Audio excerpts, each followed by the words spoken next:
And Susan was a great teacher too, and my kids still remember her with fondness.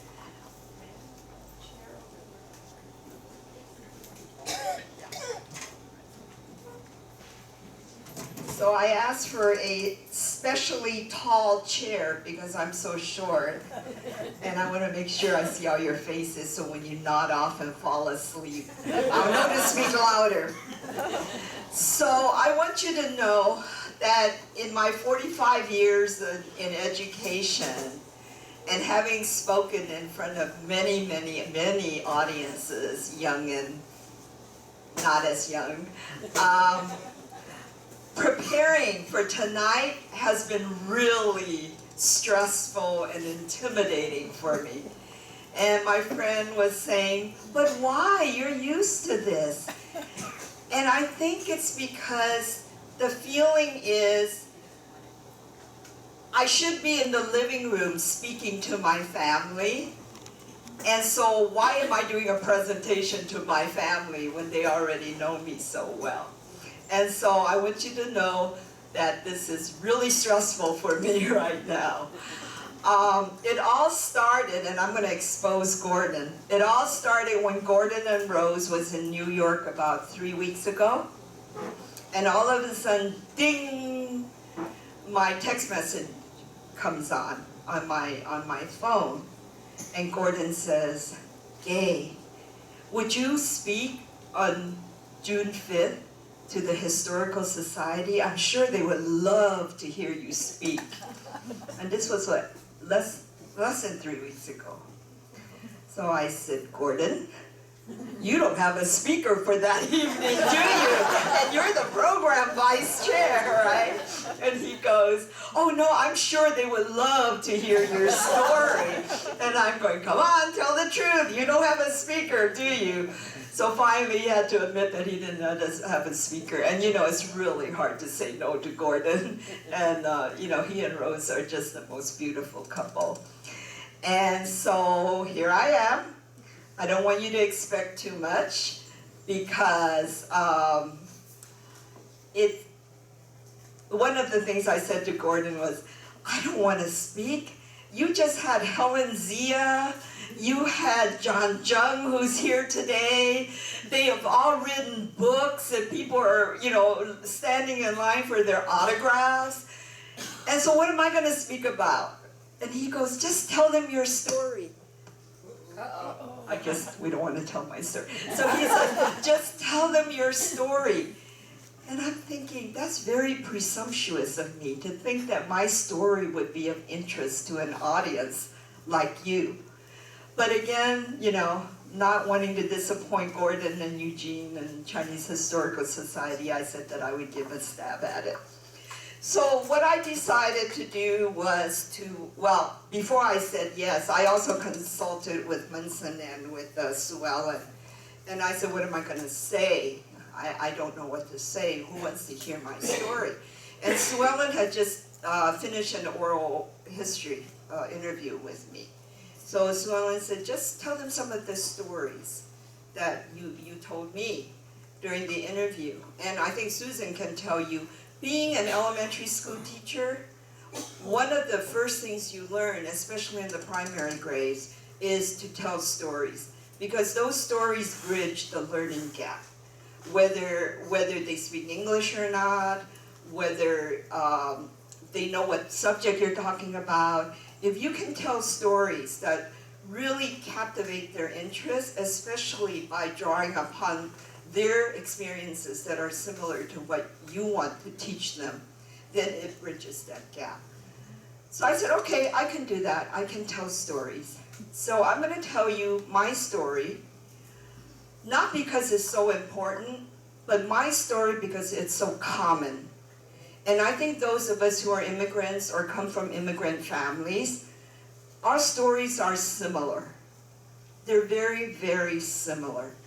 You know, how the first generation got here, how they worked hard, how there were times of loneliness and family separation, but also about the differences. Because as we look at the similarities, each different family has a different tweak. there's something different, but are the same. And so I thought about what are some of the differences in my family and some of the similarities. And so that's what you're going to hear tonight. I started with a visual, and that's 1969. And I first encountered activism when I was at UCLA in the late 60s. The Vietnam War, the peaceful resistance, the push for ethnic studies, the National Guards coming in, the police brutalities. And so that's when this awareness for activism started, to say that you can do something. You as one person can do something because you're sharing these values with others. So what you see in this picture in 1968 was, even though we were fighting with Cesar Chavez, with the great strikes, we were marching down Westwood Boulevard with the farmers. We lived through the assassination of Martin Luther King and his push for peaceful resistance. And then we found that the group of Chinese students from Caltech, from UCLA, from USC, from Cal State, we found that there were causes that were in the other side of the Pacific. So we grouped to help Hong Kong fight for Cantonese as an official language in Hong Kong, when 99% of Hong Kongese speak Cantonese, and yet English was the official language because, you know, they were colonized. So we went to that fight, and what you're seeing here is the fight with the Ryukyu Islands, the Diaoyutai, where it was a fight between Japan and China and Taiwan, and they're all fighting over this group of Ryukyu Islands. And so those are some of the fights that we fought, both locally and internationally. And that's when this awareness for activism actually came. And so from that in 1968 to now, that was last week, at the Democratic Club, at the State Democratic Club convention. That's Linda Wah, the trustee of PCC, the first Chinese American woman to be elected trustee at PCC. And now, as of 2 weeks ago, she was elected the chair of all of the board members, all of the trustees of the California community colleges. So we're moving. And that's the point too. My roots are in Zhongshan, China.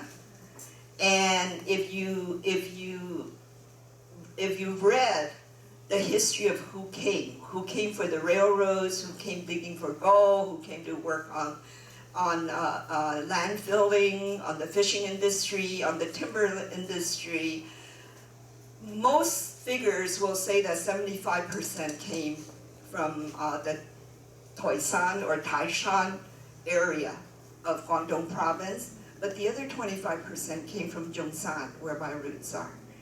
And so we always say Zhongshan women are strong and healthy and built to work.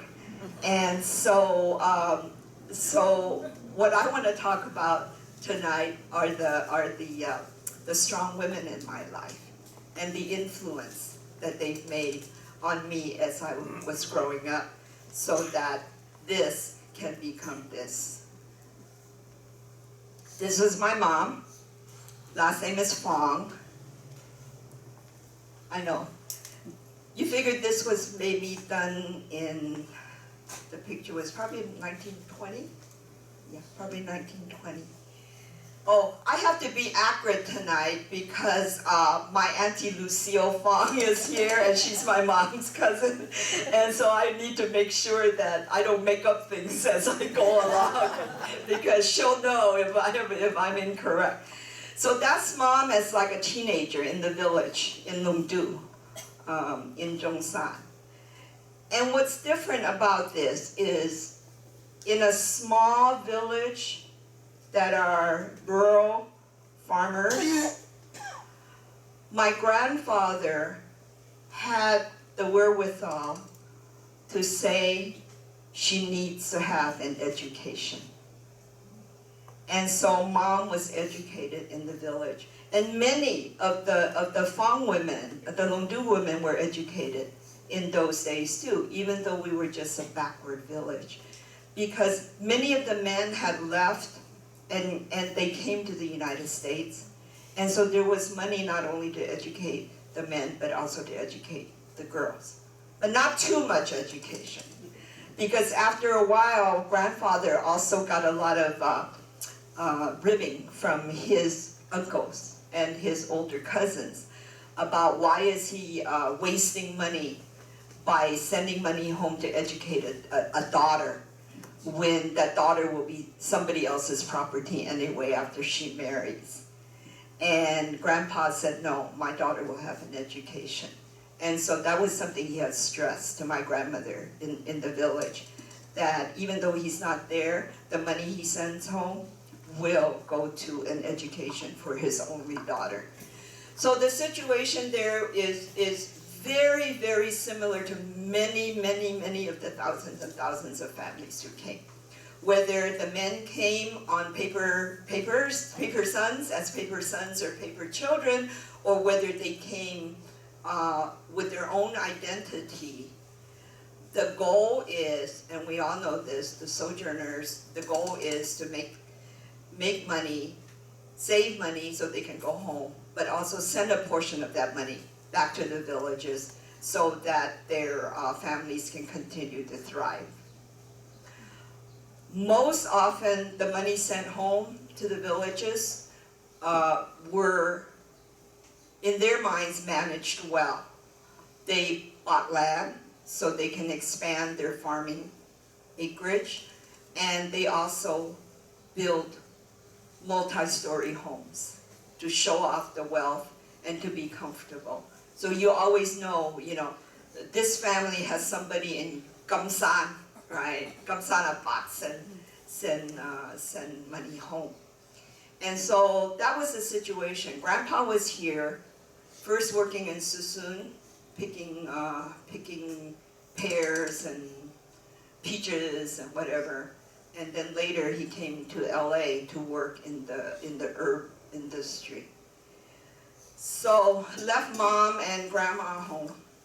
And again, very natural situation in those days is once the men leave, first of all, even if the men were in their early teens, if they were leaving for Gamsan, then they need to be married and at least drop one kid first, if not many kids, before they come. Because the line has to continue. Because there were a lot of deaths along the way and even after arriving here. So the thing is, you'll find 14-year-old boys being married off. If they're not old enough to produce children, at least now there was a quote-unquote wife at home to take care of the parents-in-laws. And so that was our situation. Grandpa married Grandma Fong, had my mother, and then not soon after that, Grandpa came to the United States. So Grandma actually raised Mom by herself and managed with the money that was sent back. And from what I heard, the money that was sent back was $1 silver for a year. And that was enough to sustain the family, my grandmother, my mother, and whatever relatives are hanging on, right, for a year. And so that's how my mom grew up in the village. She had enough to eat, she had my grandmother taking care of her, and she had an education until it was interrupted with the Sino-Japanese War. So she had about an education beginning high school, but not quite graduating from high school. So that was Mom. And that was Mom. I think that was her wedding picture. But I'm ahead of myself, so I'm going to go back. Because my story starts with my mom. So it was always that Mom was never going to get married in China. And in those days, girls married young. But she was always told to save herself and not get married in China because they had already submitted papers for her to come to the United States. So that's one of the major differences in my family is my mom came, not my dad.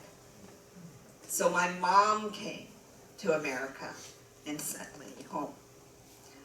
So all along, as she was going to school in China and living a pretty comfortable life with my grandmother,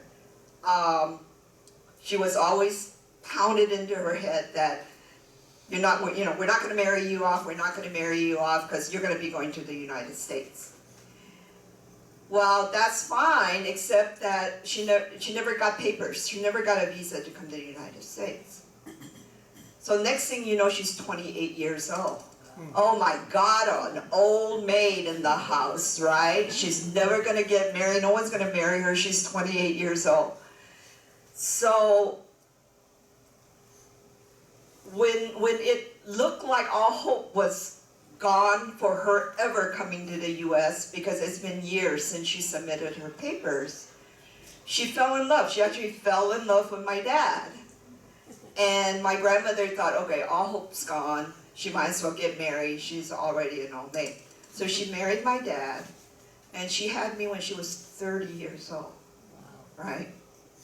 A year after she had me, her papers came. Okay, you can go to America, right? So now what do? All the paper that was submitted says this is single woman Fong Tui Wan, right? At such and such an age, born such and such a year. So all the advice was, don't change anything. You waited so many years to get your okay to go to America. Just go. Go as a single woman, and we'll take care of the baby and the husband at home. And my grandmother was still there. So she came to the U.S. as a single woman.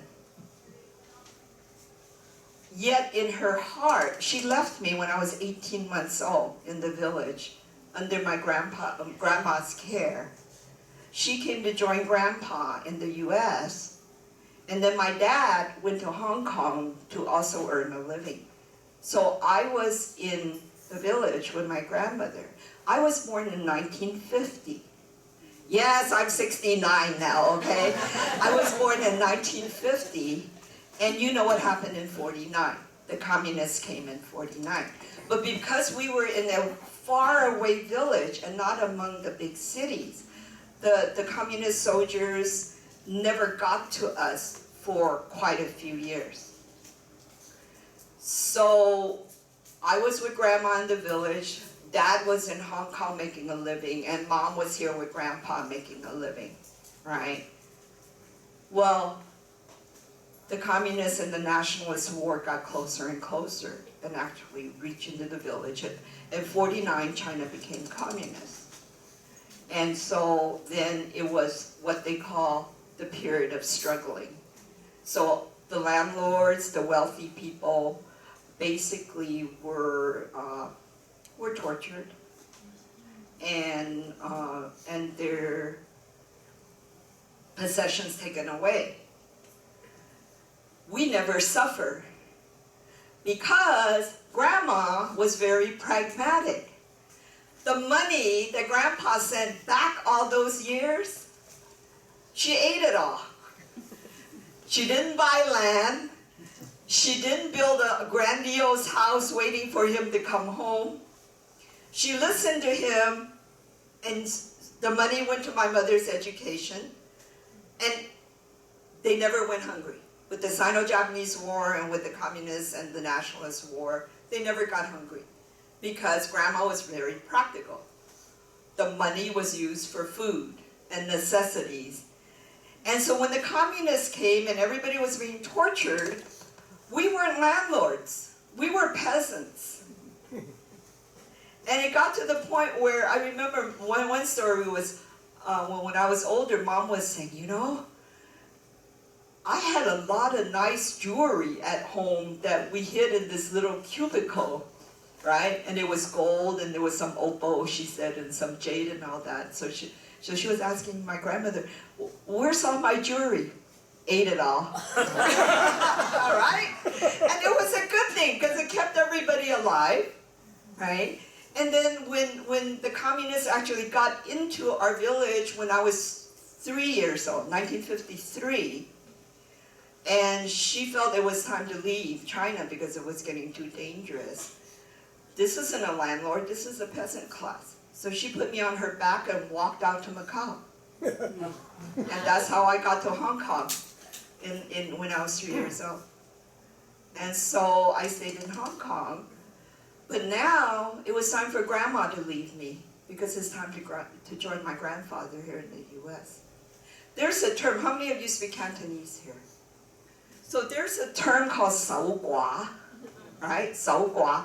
守寡is actually a verb that describes a woman whose husband has died. And in Chinese culture, when your husband dies, then you never remarry. And so what you do is you sustain your single life, okay? And so when a widow, we describe a widow as somebody that is 守寡, okay? Many of the situations, like my grandmother and my grandfather, the husband would come and work, right, in San Francisco, in California, where in the railroads. If they get married in their teens to ensure that there's an offspring, and the husband comes, they never make enough money to go home again. Think about it. So my grandmother didn't see my grandfather. So when my mom, for about 30 years, by the time she finally joined my grandfather, she was in her 50s. She was an old woman, okay? Well, not that we're old women in our 50s, but you know, the thinking in those days is if you're 50-year-old. And so the term the Cantonese use for that type of situation is 守生寡. Okay, sang is alive, right? So it's, you're a widow, but your husband's still alive. So instead of 守寡, we say that type of woman 守生寡. And you're expected to be chaste, right? And for the rest of your life, you're either waiting for your husband to come, or you're never going to see him again, but there will never be another man in your life. So Grandma didn't see Grandpa again after Mom's birth until she was in her 50s. So then here I am, left in Hong Kong with my dad, and I was in Hong Kong from age 3 to age 6. History is only interesting when you can relate it to yourself. I used to think I hated history. History was always my worst subject. One reason was because I couldn't read English that well, right? Miss Dixon? I couldn't read English very well. Even though I could speak English well, I couldn't read academic English. So again, that's why we're all good at math, right? Because we don't have to read it. So I always thought history was my worst subject. I hated history. But when you can relate those dates in history to what's happening to you in your family, then it becomes interesting, right? So when Mom was in the United States, there was an inequality law. Naturalized men can subpoena to have their wives and children come, right, to be reunified, right? It was prior to this reunification law. But naturalized women cannot bring their husbands over or their children. Think about it. Talk about inequity. And that's the part of history that, to me, was so interesting because it related to me. So, remember, mom left me at 18 months in China. All of a sudden, I had this mom that popped up when I was 5 years old, 1955. And everybody's saying, call mommy, giwa mama, right? And I'm going, who is this strange lady people are telling me to say, you know, to call mom? And it turned out that a law was passed in 1954 that equalized that situation. So now, naturalized women and men can bring their spouses over, right? And mom wanted us. I mean, she could have abandoned us, she could have remarried, because, you know, there are all these men here that are single and not very many decent women, right? But she hung it out, you know, and she always wanted us to come. So Dad and I were in Hong Kong. And so she saved enough and borrowed, I'm sure she borrowed money for plane fare from all the Fong uncles and cousins, right? And all of a sudden, this mother shows up when I was 5 years old in Hong Kong, right? Well, she went back to find a way to bring us over. But her papers in coming over said she was a single woman, right? And where are you going to get this husband and this daughter who's now 5 years old, right, that you want to bring over to the U.S.? And remember, we're talking about the moral values of 1950s. Even if you think about the Western values in the United States, much less the Chinese values, she went back and she married my father again. And she's smart. Let me see if I can find it for you. So, okay, so wait. So this was the Chinese wedding, right? Probably in it, right? And then this was the Western wedding in 1955. She went back, married my daughter, making sure that it's recorded correctly. She got married in the U.S. consulate. Okay? So fine, now she has a husband she can bring over.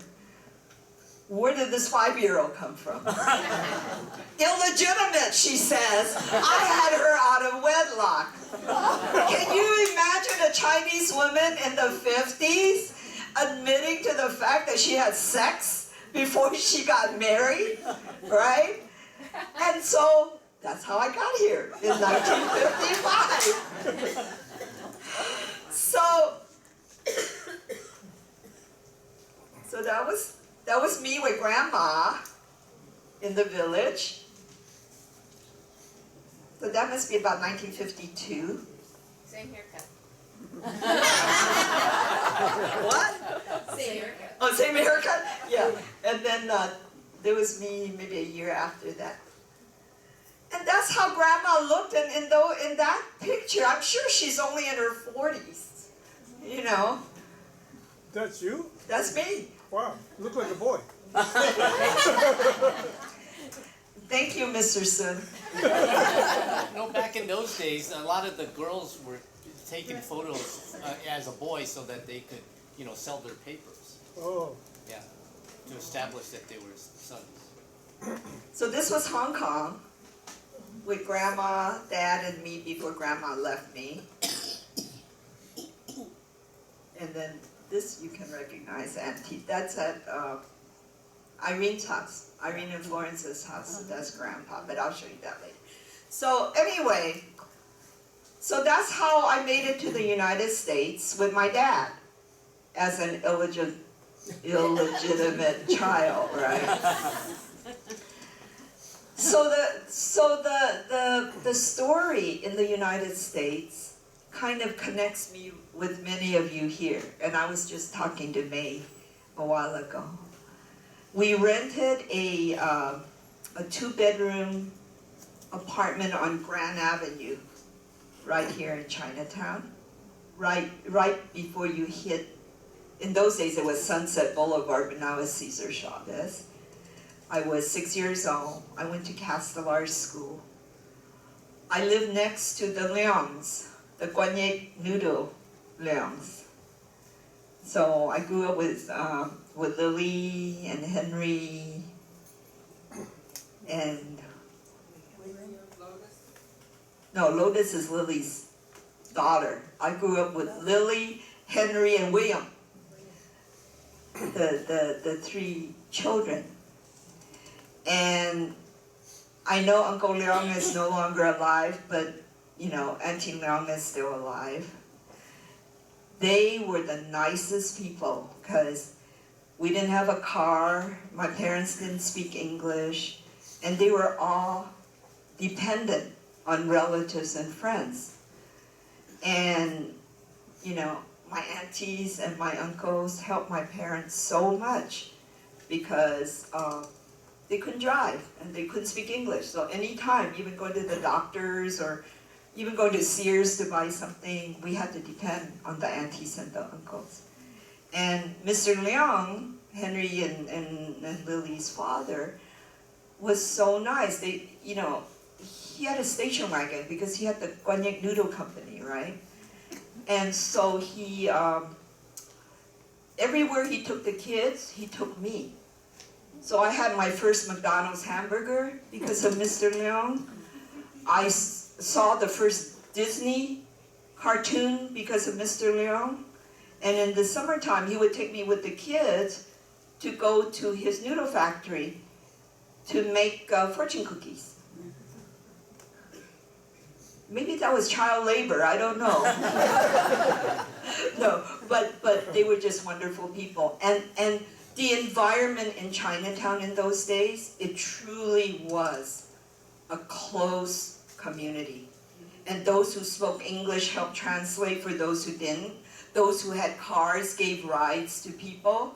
If you just came and you don't know how to register your children at Castelar School, somebody will help you register. And so it was truly, right, Doreen? It was truly a community of Chinese people helping each other.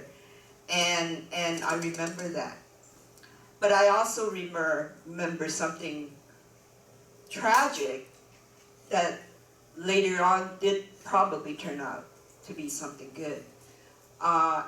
6-year-old, first grade, check into Castelar School. Didn't speak a word of English. Cried for 2 weeks. Cried every day. As soon as I got to Castelar, I cried, right? Was crying.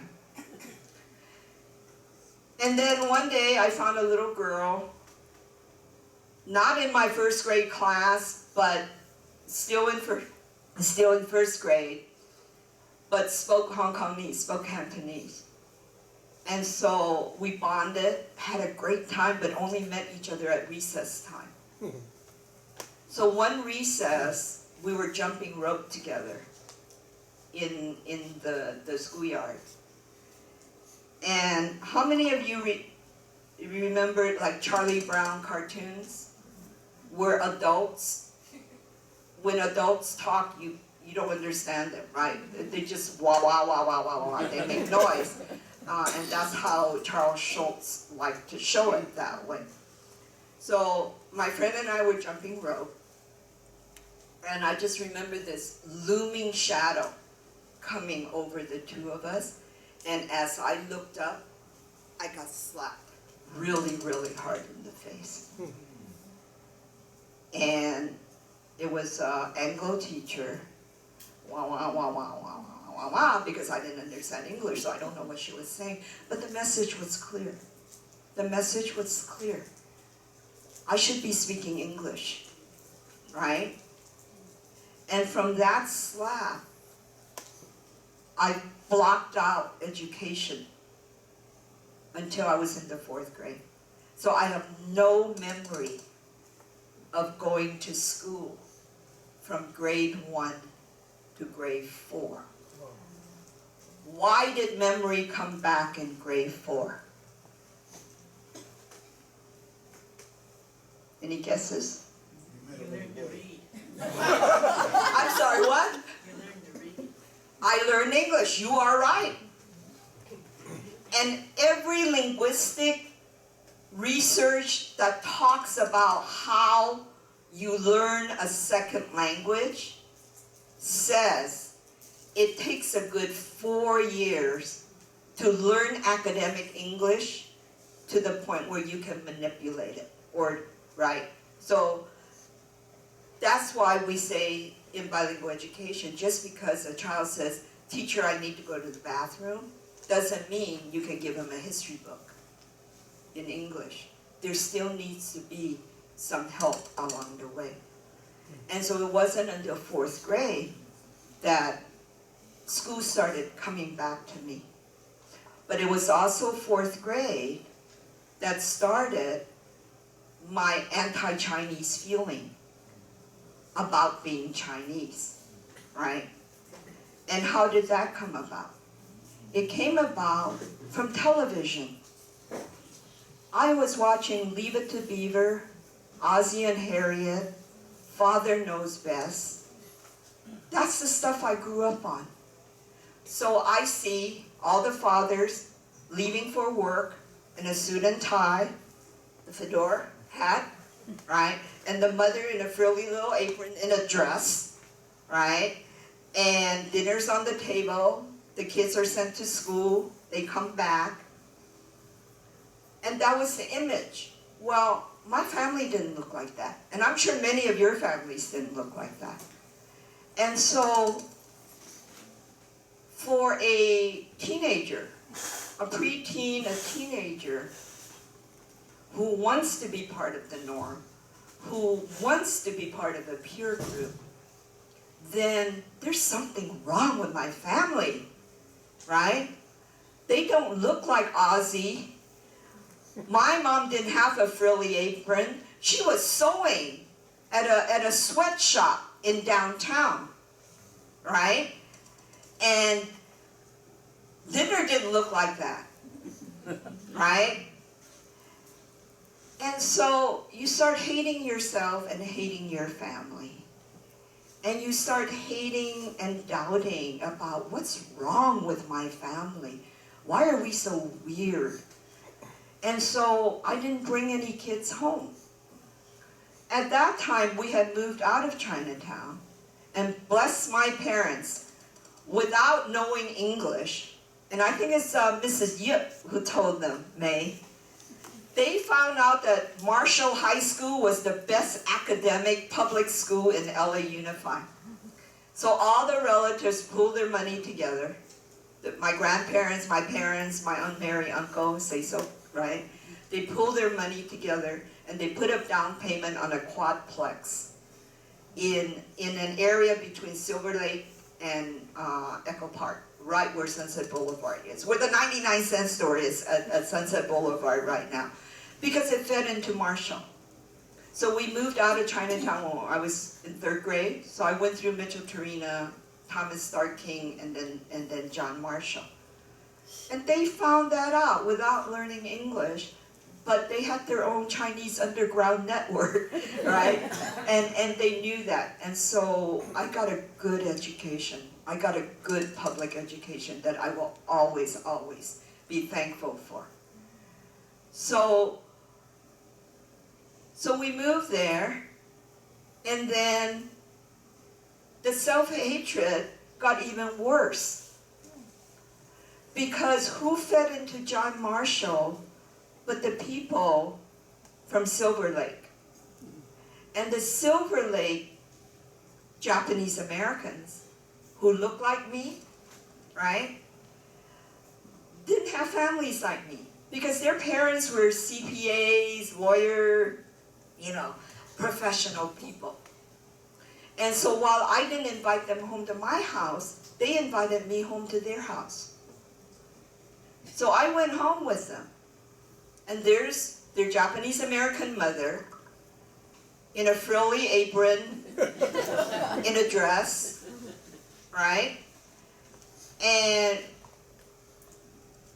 serving us treats after school while dinner is being prepared. And the treats were peanut butter, celery sticks, right? Or tuna fish, sandwiches. And then dinner would be an iceberg lettuce salad. We're talking 50s and 60s, okay? Iceberg, we didn't have romaine in those days. So iceberg lettuce salad with spaghetti and meatballs and garlic bread. So the lesson from that is, oh my God, my family is truly, truly wrong. Because here are people who look like me, but they live like Ozzie and Harriet. They live like Leave It to Beaver. And so my family is really strange. So that was that whole rejection of being Chinese. And so high school, girls started, I went to school with the girls from Los Feliz too, right? John Marshall from the Greek theater, right? Man, they develop early. Okay? So I'm going like, maybe I need some tissue in there, right? And then like the Japanese, we used to cut Scotch tape to give us double eyelids, right? Because we wanted to be white. We wanted so badly to be white. And we hated our families so much for who we are and what we are. The story with eating, and I changed that when I was a teacher, was, I'm sure I had a really good teacher in those days.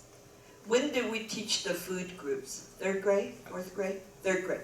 So I had a very good teacher that taught the food groups. And we learned about nutrition, and we learned about the different food categories. And the reason I said I'm sure she was a great teacher was because she was very creative. So for homework, she gave each of us a paper plate, okay? We didn't have styrofoam in those days. So we each got a paper plate. And we were told to take the plate home, and that would be our homework. And we were supposed to draw on the plate what we ate for dinner that night. Okay, so I've got my homework, my plate in hand, and dinner was served, right? Yeah. So we had family style, right? Chinese. We all had bowls of rice with our chopstick in front of us, and then the communal dishes that we all share. So I kept looking at my plate, and I looked at the dishes, and I looked at my plate. So it's a matter of, I want to do it right, but it can't be right. So I took my bowl of rice, I dumped it. I went into the kitchen and got a big serving platter. And then I got the bowl of rice, I dumped it into the platter. And I'm sure it was like vegetable beef, chow something, gailan chow or something. So I took that and I served myself, but I separated the gailan from the noyo, right? So it'll look like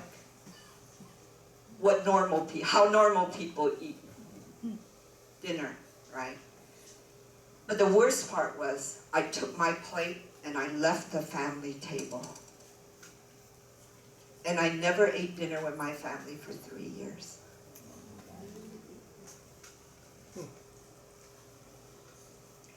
That's what mainstream education did to me. Okay.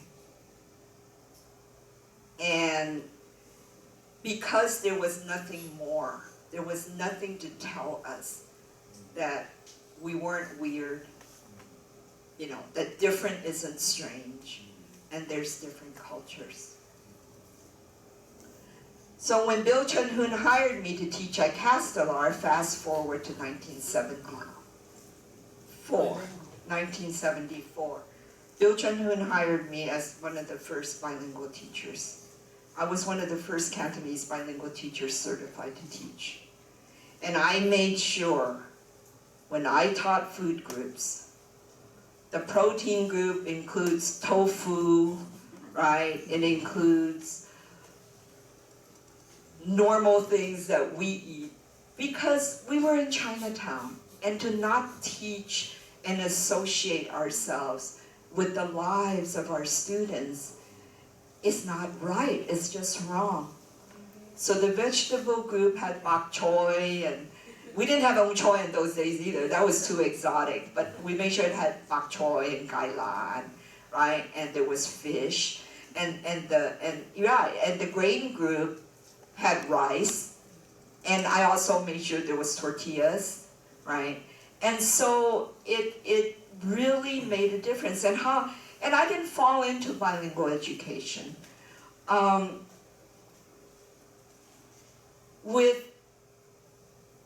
don't know how I made it into UCLA, but I did, okay. Because my parents didn't know to guide me. And so I followed and did whatever my best friend did, but she was 2 years older than me. And so she applied, she got into UCLA. And it was really, really taking a chance. I only applied to one school. I didn't know you could apply to other schools, and my parents didn't know. So I just filled out a form for UCLA, and I got in, and we carpooled, right? And typical Chinese parent, you're gonna be a doctor, right? You're gonna be a doctor. And by the way, I'm an only child, so I'm my parents' only hope, right? So you're gonna be a doctor. All right. So first quarter, failed chemistry, failed biology, got a 1.2 grade point average and was put on academic probation, right?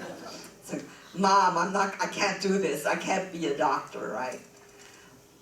Well, then be a, what do you call those? Lab tech, be a lab tech, be a lab tech. That's a, you know, if you can't be a doctor, you can be a lab tech. And the first sign of blood was like, oh no, I can't do this. No, Mom, I can't do this. So then they said, well, why don't you be an accountant, right? But UCLA didn't have an accounting major in the undergraduate. And so what am I gonna do? Well, with the activism at UCLA at the time, I told you, right? It was really 1968 to 1974. Every protest you can think of happened on the UC campuses. We were just one step shorter than what Berkeley was doing. And so the push for ethnic studies was there. And so I said, you know, by now I've been here for 20 years almost, and I don't know anything about China because the bamboo curtain was still up and relationships weren't normalized. So I said, you know, I'm gonna study Chinese. Because I came at first grade, so all my schooling was in English. So even though I went through kindergarten in Hong Kong, that's where I learned my Cantonese, I can't read or write. And so I said, you know, I'm gonna learn Chinese as much as I can and learn about Chinese culture and history. But I knew my parents wouldn't approve. So how am I gonna get them? How am I gonna convince them that they'll go along with my studying Chinese literature and culture and history? So one day I went home and I laid out a plan. Okay, a plan. So I said, you know, I have this friend and she threatened to commit suicide. And so Mom said, well, why? Why would she do that? Her parents forced her to study something that she didn't want to study. And she was so ashamed and not wanting to, you know, to disappoint her parents. She's been talking about suicide. And so my mom said, that's just so silly. She should just talk to her parents, and I'm sure her parents will understand, right? So I go, yeah, you think? So a week later, I went to my parents. I said, I think I'm going to study Chinese. And sure, you know, it's good for you to study Chinese. But then what do you do with a Chinese bachelor's degree, right? I mean, you don't know enough Chinese to do anything with it, to get a job. But then, even if you continue with a master's degree, and we were working class, so it's not like we could afford for me not to work, right? And out of the blue, this was 1972, I found out that there was a thing called bilingual education. And it was something that the nation and California was standing behind because of the amount of immigrant children and refugee children coming in. And I had never thought about teaching in my whole life. In fact, I hated children. I was an only child. I had no patience for those little things running around, right? And so, but when I heard that there was bilingual education, that slap in the face came back. And I felt the pain all over again. And so I said, you know what?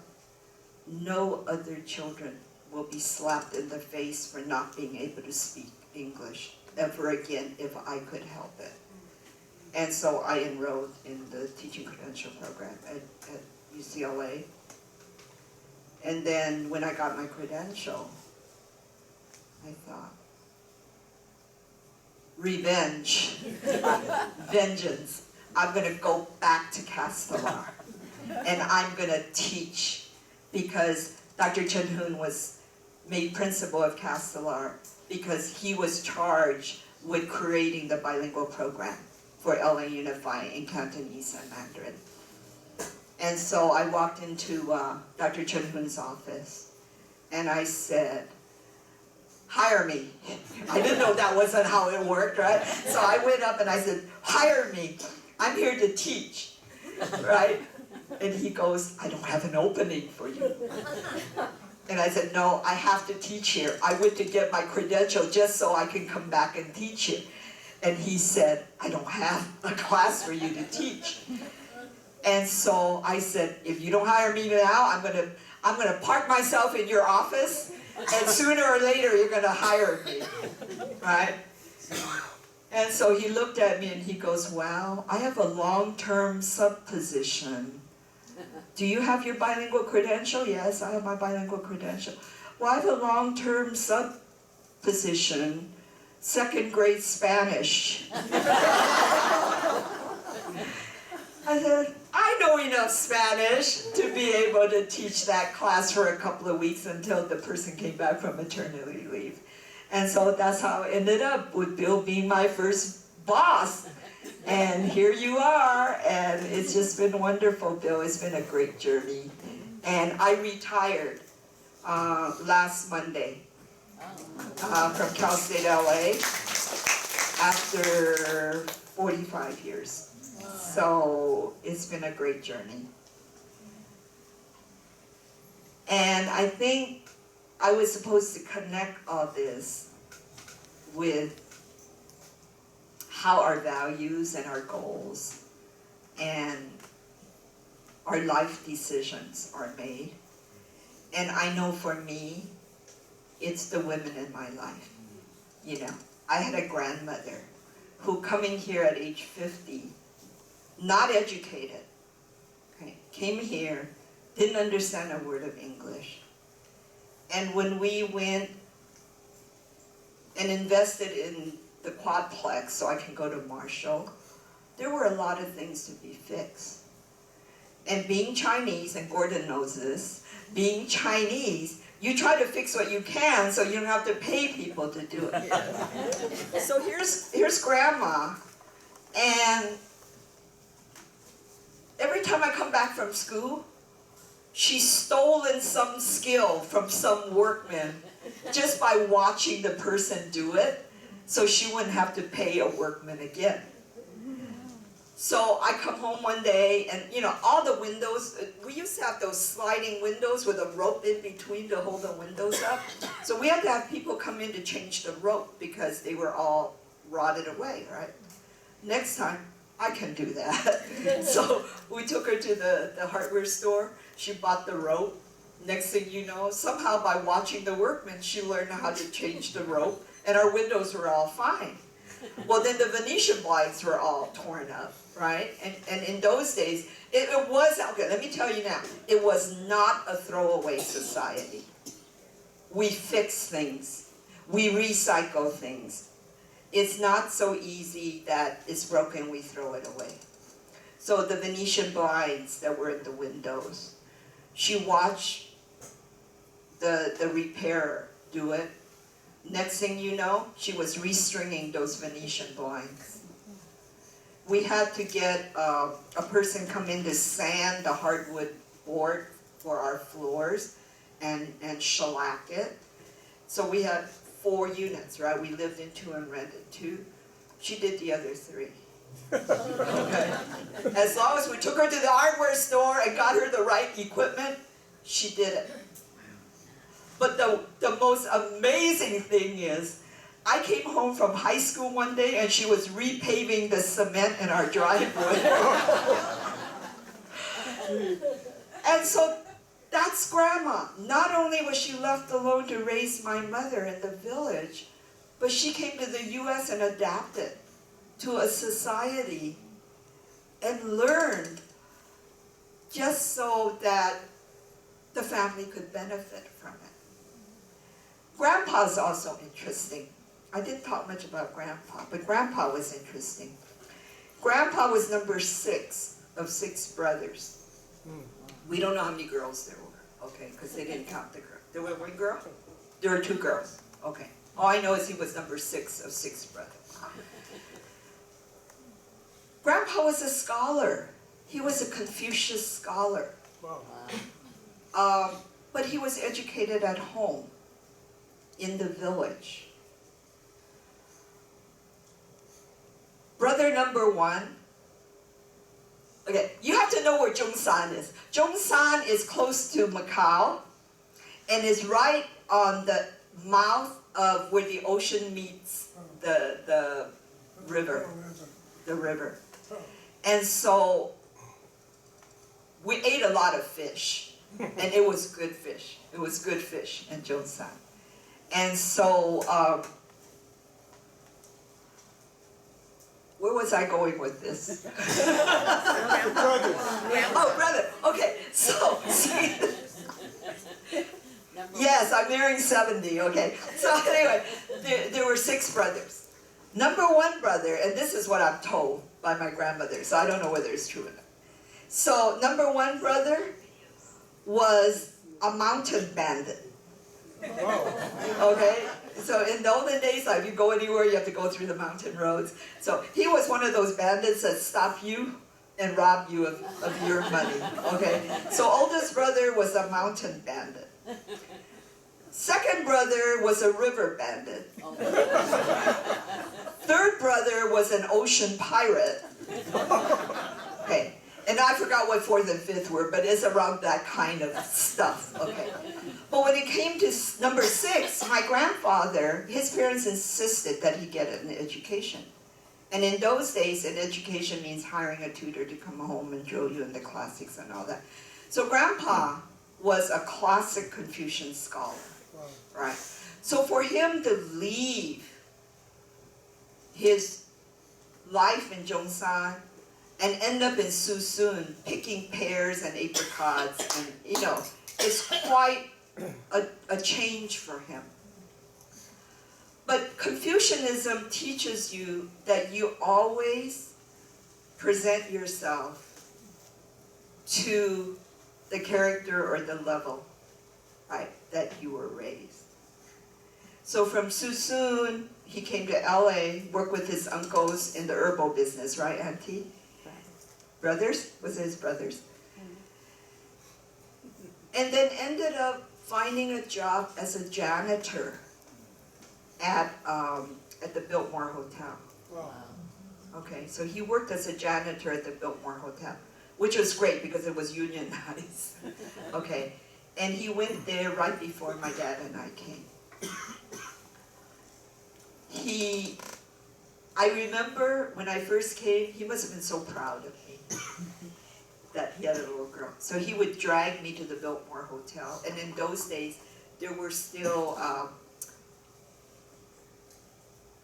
elevator operators, they wear a little hat and they have a uniform and they go up and down, especially at a place like the Biltmore, which is really classy, right?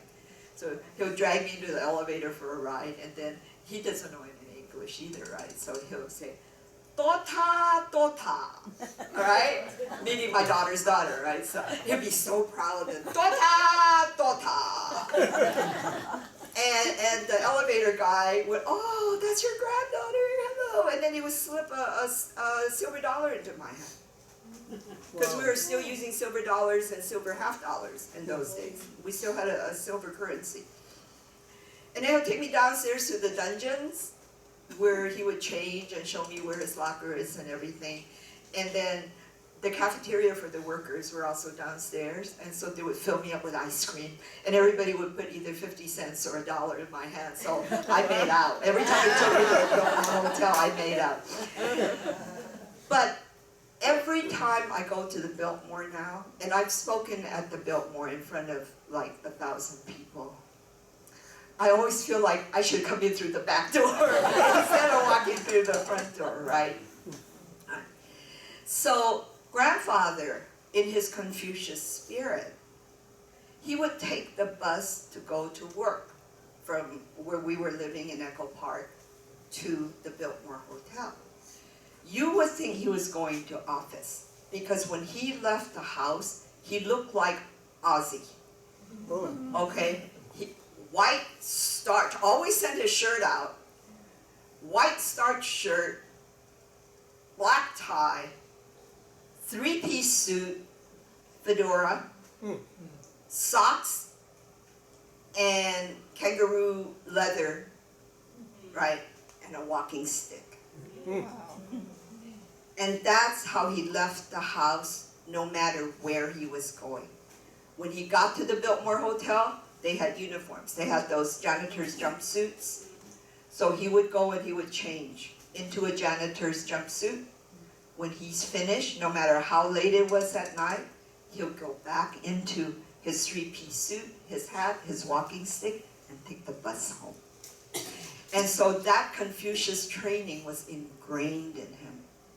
And that's why he felt it was so important for my mom to get an education. The tragedy connected to him was that every night for all the decades that he was in LA and in the United States, he kept a journal. He kept a diary. And his diary, he would make his diary out of those rice paper, and he'll take a drill and drill a hole in it, and then he'll sew it, right? Every night he made entries using a Chinese brush and ink. In the 30, 40 years that he was here, every night he kept the journal. And I remember Mom reading it once and saying, "Oh, filet mignon was 5 cents in such and such a year," right? And he also, he would clean out his pockets every night and count how much change he had, and then put it down in his journal, how much change he had, and that would carry over to the next day for his spending, right? He passed away around Thanksgiving when I was at UCLA. So I came back for the funeral, because I was living out in Westwood then.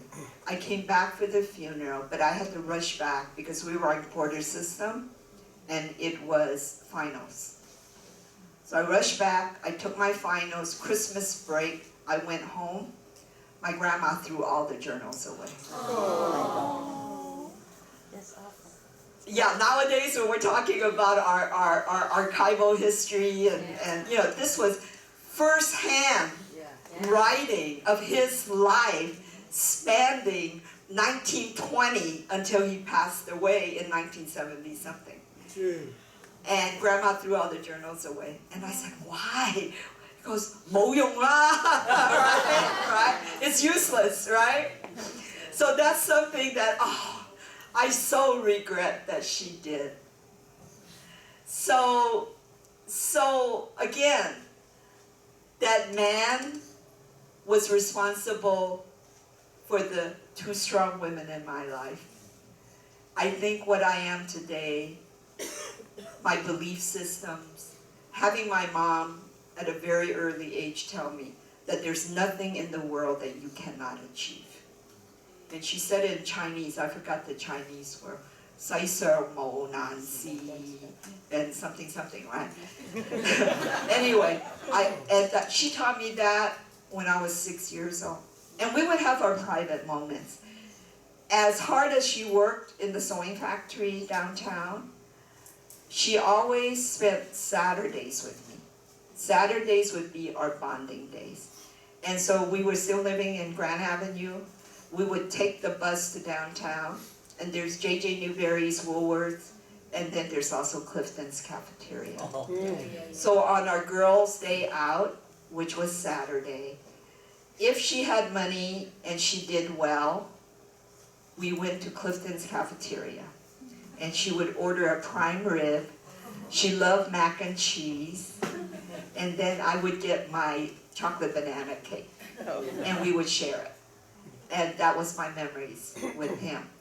If she didn't do well, then we'd go to Woolworths and buy a 99-cent slice of pizza, and it would taste just as good, because we would share that too. So that's my story. I hope it was worth your time, and thank you for listening. Yes?